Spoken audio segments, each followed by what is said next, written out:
संभल जामा मस्जिद की रंगाई पुताई को लेकर पिछले दिनों इलाहाबाद हाई कोर्ट का वो फैसला आपको याद होगा, जिसमें कोर्ट ने मस्जिद की दीवार रंगने को लेकर मुस्लिम पक्ष को इजाजत नहीं दी थी। मुस्लिम पक्ष ने तब साफ कह दिया था कि वो सुप्रीम कोर्ट में भी इस फैसले को चुनौती देंगे, लेकिन अब कोर्ट पहुंचे मौलाना की सुप्रीम कोर्ट ने एक नहीं सुनी और साफ कह दिया कि वो हाई कोर्ट जाए।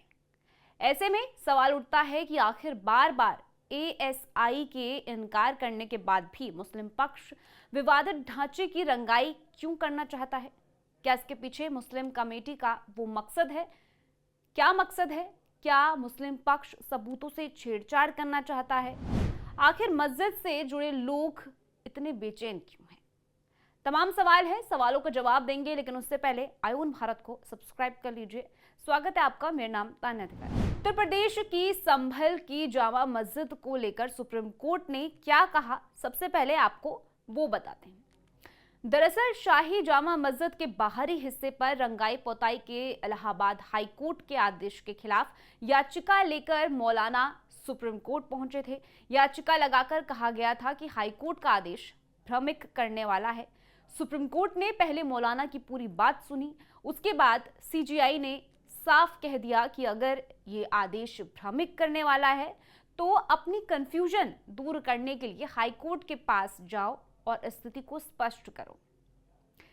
यानी कि हाई कोर्ट के आदेश के बाद देश की सर्वोच्च अदालत ने भी मुस्लिम पक्ष की याचिका को खारिज कर दिया।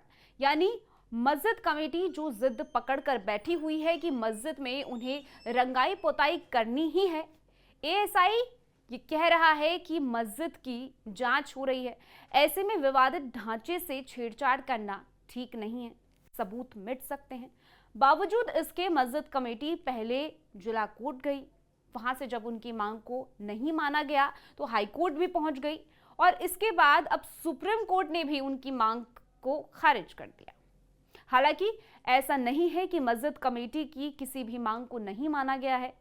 हाई कोर्ट ने ये कह रखा है कि आप चाहे तो मस्जिद की बाहरी हिस्से की रंगाई पोताई कर सकते हैं, साफ सफाई कर सकते हैं, लेकिन अंदर किसी भी तरह की छेड़छाड़ करना सबूतों को मिटाना होगा। अब सवाल ये उठता है कि आखिर अदालतों और एएसआई के मना करने के बाद भी मस्जिद कमेटी अपनी जिद पर क्यों अड़ी है? क्या इसके पीछे मस्जिद कमेटी का कोई मकसद है? क्या मुस्लिम पक्ष सबूतों से छेड़छाड़ करना चाहता है? आखिर मस्जिद से जुड़े लोग इतने बेचैन क्यों हैं? इन सब सवालों के बीच आपको मस्जिद कमेटी का वो सर्वे रिपोर्ट बताते हैं, जिसमें संभल की जामा मस्जिद को लेकर कई बड़े खुलासे किए गए हैं, जो मस्जिद कमेटी की मांग पर एक बड़ा सवाल भी खड़ा करता है। एएसआई ने अपनी रिपोर्ट में कहा है कि आधुनिक इनेमल पेंट अब भी अच्छी स्थिति में है और इसे फिर से पेंट करने की कोई जरूरत नहीं लगती है। हालांकि मस्जिद के बाहरी हिस्से में पेंट के उखड़ने के कुछ निशान हैं, लेकिन इस स्थिति को फिलहाल तुरंत ठीक करने की जरूरत नहीं है।